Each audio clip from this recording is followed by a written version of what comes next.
નમસ્કાર મિત્રો, જસ્ટિંગભાઈ રાઠોડ સર આ ચેનલની અંદર યુટ્યુબ ચેનલ, ટેલિગ્રામ ચેનલ આની અંદર આપ લોકોનું સ્વાગત છે. હું રાઠોડ સર તમારા બધાનું સ્વાગત કરું છું. આપણે પ્રશ્ન નંબર 5936થી શરૂ કરવાનું હતું, સોલ્યુશન લેવાનું હતું. તો શરૂ કરીએ આપણું ક્વેશ્ચન નંબર 5936. રોહન આસ્ક્ડ મી બ્લેન્ક આઈ હેડ સ્ટડીડ બ્લેન્ક. આ વાક્યને તમે જોશો ને તો આ વાક્ય આસ્ક્ડ મી એટલે કે આ વાક્ય ઇનડાયરેક્ટ સ્પીચનું છે. અને ઇનડાયરેક્ટ સ્પીચનું વાક્ય હોય તો એમાં એક કનેક્ટિવ જોઈએ અને નજીકતા દર્શક શબ્દ હોય ને દૂરતા દર્શક કરવું પડે. જો વાક્ય ડાયરેક્ટમાંથી ઇનડાયરેક્ટ સ્પીચ કરીએ ત્યારે આટલા ફેરફાર એમાં જરૂરી બને. પ્રશ્નાર્થ વાક્યમાં જો WH પ્રશ્ન ન હોય તો એમાં ઇફની જરૂર પડે.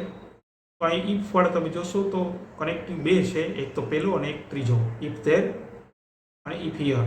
તમે જોશો તો બે કનેક્ટિવ છે, એમાં બે ઓપ્શન છે કે જેની અંદર આપણને કનેક્ટિવ્સ આપેલા છે ઇફ. બીજી વાત કરી આવે તો બીજી વાતની અંદર તમે જોશો તો એક હિયર આપેલું છે અને એક ધેર આપેલું છે બંનેમાં. બાકીના બે ઓપ્શન તો ઉડી ગયા. બાકી આવે શું? એક હિયર અને એક ધેર. તો બેમાંથી આપણે કયું લેવું એને આપણે જરા ચેક કરીએ. મિત્રો, હિયર છે ને એ ડાયરેક્ટ સ્પીચનું વાક્ય હોય ને તો એની અંદર લેવાય. ડાયરેક્ટ સ્પીચના વાક્યમાં આપણે હિયર લઈએ, પણ ઇનડાયરેક્ટ કરીએ ને તો હિયરનું ધેર કરવું પડે. તો અહીંયા પણ ધેર હોય ને એ સાચો જવાબ, એટલે કે તમારો ત્રીજો જવાબ છે ને એ સાચો આન્સર છે, 3 નંબર. ઓકે સર, આગળ વધીએ ક્વેશ્ચન નંબર 5937 તરફ. ક્વેશ્ચન નંબર 5937માં આપણને શું કહે છે? એમાં એમ કહે છે કે the scientist blank on A vaccine of cancer for the last 2 years. ઓપ્શનમાં આપેલું છે have been working, working, worked અને હેવ વર્કિંગ. તો જુઓ, અહીંયા આપણને 4 ઓપ્શન આપેલા છે. બધા જ ક્રિયાપદના ઓપ્શન્સ છે. બધા જ ક્રિયાપદ હોય એનો મતલબ એ કે આપણું વાક્ય છે કાળનું છે. અને કાળનું વાક્ય હોય તો જુઓ, ફોર પછી આપણને શું આપેલું છે? સમય આપેલું છે. સિન્સ અને ફોર પછી જો આપણને સમય આપેલો હોય તો એની અંદર કાં તો પૂર્ણ વર્તમાન કાળ હોય અથવા તો ચાલુ પૂર્ણ કોઈ પણ કાળ હોય. અહીંયા આપણને પૂર્ણ વર્તમાન કાળ જો લેવો હોય તો એમાં હેવેજની સાથે વિતરી જોઈએ. એવું છે કોઈ ઓપ્શન? તો કે હેવ બીન વર્કિંગ છે, હેવ વર્કિંગ છે, પહેલું ને છેલ્લું ઓપ્શન છે, પણ એમાં V3 નથી, આઈએનજી ફોર્મ છે. હેવની સાથે કોઈ દિવસ વર્કિંગ આવે જ નહીં. તો વાત રહી ચાલુ પૂર્ણ કાળ. ચાલુ પૂર્ણ વર્તમાન કાળમાં હેવેજ, બીન અને આઈએનજી લેવાય. અહીંયા સાયન્ટિસ્ટ છે એટલે ત્યાં બહુવચનનું રૂપ છે, એટલા માટે ત્યાં આપણે શું હેવ લેવું પડશે, હેવ બીન અને વર્કિંગ. તો તમારો સાચો જવાબ થશે હેવ બીન વર્કિંગ.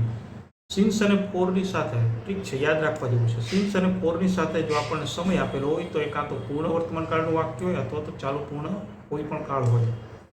અહીં આપણને બીજા કોઈ ચાલુ પૂર્ણ કાળ તો આપ્યા નથી, હા એક ચાલુ પૂર્ણ વર્તમાન કાળ આપેલું છે. તેનો મતલબ એમ કે આપણું વાક્ય છે ચાલુ પૂર્ણ વર્તમાન કાળનું થયું. જો પૂર્ણ વર્તમાન કાળનું લેવું હોય તો એવેજની સાથે વિતરી જોઈએ. વિતરીવાળું વાક્ય એક પણ નથી, એટલા માટે અહીંયા એ તો આવશે જ. ઓકે, આગળ વધીએ ક્વેશ્ચન નંબર 5938 તરફ. Question number 5938. Look blank you leap and speak blank you think. બરાબર, સરસ મજાનું વાક્ય છે, કહેવત છે. કૂદીએ નહીં પહેલાં વિચારાય અને બોલીએ ને કૂદીએ એ પહેલાં વિચારાય અને વિચાર્યા પછી બોલાય. બરાબર, બોલવું હોય ને તો એ વિચાર્યા પછી બોલાય, અને જ્યારે ક્યાંય કૂદવું હોય ને, કૂદકો મારવો હોય ને તો પહેલાં એ જોઈ લેવાય, પહેલાં જોવાય. તો અહીંયા છે ને બે કન્જક્શનની ખાલી જગ્યા છે, બંને કન્જક્શન છે. એટલે લિપની પહેલાં તો બિફોર હોવું જોઈએ. તો બિફોરવાળા કેટલા છે? બે જ છે, પહેલો ને બીજો ઓપ્શન. બરાબર, પછી શું કહે છે? વિચાર્યા પછી બોલાય, પછી માટે આફ્ટર લેવાય. તો આફ્ટરવાળું કેવું? બિફોર અને આફ્ટર, બીજો ઓપ્શન, 2 નંબરનો ઓપ્શન છે એની સાચો જવાબ. તો બિફોર અને આફ્ટર, પહેલી ખાલી જગ્યામાં બિફોર આવશે અને બીજામાં આફ્ટર આવશે. ઓકે, સહેલું છે, થોડુંક સમજો ને તો. બરાબર, હજી CC ક્લાસ 3ની મેઇન્સ પરીક્ષા આવશે, એની અંદર તમારું આખું પેપર ઓબ્જેક્ટિવ જ છે અને ઇંગ્લિશમાં આવે જ છે. તો આ પ્રશ્નોના જવાબ તમે કરશો ને તો તમને ખૂબ જ કામ આવશે. ક્વેશ્ચન નંબર 5939 તરફ જઈએ. Question number 5939. She is good blank teaching English. Preposition આપેલા છે, ઇન આપેલું છે, ટુ આપેલું છે, એટ આપેલું છે અને ફોર આપેલું છે. She is good blank teaching English. તો મિત્રો, જ્યારે કોઈ વ્યક્તિનું સારાપણું બતાવવું, વિશેષતા બતાવવી હોય કે એની ખામી બતાવવી હોય ત્યારે એમાં પ્રેપોઝિશન એટ લેવાય, ઇન ના આવે. સામાન્ય રીતે આની અંદર તમે જો ખબર ન હોય તો તમે સાચો જવાબ ઇન જ લખો. પણ ના, કોઈ વ્યક્તિ માટે જ્યારે તમે એની વિશેષતા બતાવો છો કે એની કોઈ ખામી બતાવો છો ત્યારે એના માટે જવાબમાં લેવાય એટ. એટલે કે સાચો જવાબ એમાં આવે 8, બરોબર છે. તો યાદ રાખો આનો જવાબ આવશે 8, એટલે કે ત્રીજો ઓપ્શન છે એ.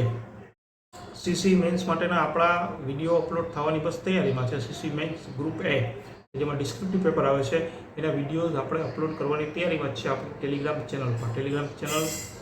ટેલિગ્રામની પણ આપણી એપ્લિકેશન પર just English by Rathod sir પર. એની અંદર પ્રેક્ટિસ માટેના પણ વિડીયોઝ હશે, પીડીએફ ફોર્મેટ પણ હશે અને તમે જે પ્રેક્ટિસ કરશો એનું ચેક પણ થશે. તો એ થોડા જ સમયમાં આપણે એ પ્રોસેસ ચાલુ કરીએ છીએ. રેકોર્ડેડ વિડીયોના લેક્ચરનો પ્રોસેસ છે, ખૂબ જ ઉપયોગી થશે. ચલો લાસ્ટ ક્વેશ્ચન તરફ જઈએ. Question number 5940, 5940. Give એન્ટોનિયમ of cruelty. તો અહીંયા તમે જોશો ને તો ક્રુઅલ્ટી, ઘાતકીપણું જેને કહીએ, નિર્દયીપણું કહીએ ને એના માટેનું એક આપણે વિરોધી શબ્દ શોધવાનો છે. તો ખ્યાલ આવી જાય કે આમાં લવ એટલે તો પ્રેમાળ થાય, હિરોઇઝમ એટલે તો જે વીરતાભર્યું કાર્ય કરે ને એને કહેવાય, એફિશિયન્સી એટલે કાર્યક્ષમતા થાય, કાઇન્ડનેસ છે એ દયાળુ થાય. તો ઘાતકી તો સામે દયાળુ. તો ચોથો જવાબ છે એ તમારો સાચો જવાબ થાય. મિત્રો આ હતા આજના 5 પ્રશ્નો. ફરીથી બીજા 5 પ્રશ્નો લઈને આપણે ફરીથી આવતીકાલે મળીએ છીએ. ત્યાં સુધી તમારી બધા મિત્રોની રજા લઉં છું. ફરીથી આપણે આવતીકાલે મળીએ છીએ નવા જ 5 પ્રશ્નો સાથે. Take care friends, by friend.